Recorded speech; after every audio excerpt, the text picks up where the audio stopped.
Let's click on the poster layer to turn it on, see what we have to do next. All right, we want to bring the man and the woman faces in here. We want to make them black and white, and then we want to do a color blend mode so the red shows through their faces. Let's move the program over. Let's drag the man photo in. We'll bring him down a little lower in the design. His head is going to be over this guy's head, so let's find out where that should be, like somewhere around there. Click on the woman, let's drag her into the design. Let's open the program up a little bit more so we can see what we're doing. We're gonna have to make her head a little bit smaller. Let's make it smaller. Let's see if it's the same size as his head. Maybe a little bit smaller than that. There we go. So now we're dealing with scale when you're working in design, where you're trying to make their heads, proportional to each other. Now for this image, we want to remove the background just like we did with the car. So let's click on the layer mask at the bottom of the layers panel.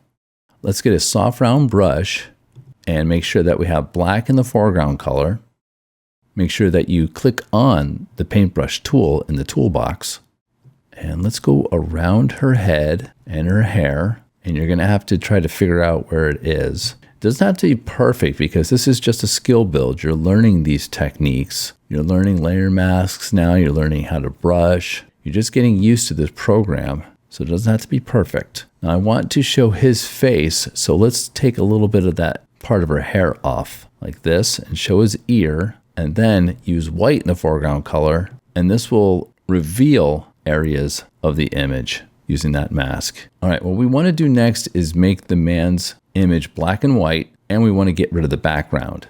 Let's remove the background first. Click on the man layer, click on layer mask, make sure black is in the foreground color, and let's go around his head. And that background of the poster might get in our way, so turn that layer off, and let's get rid of the rest of the background here. You can get in real tight around the head and then make the brush bigger to get larger areas. Let's make the brush bigger to get this area over here. Now, after I've done that, I can see that some areas of the girl are still there. Click on her mask, and then let's get rid of those areas. There we go.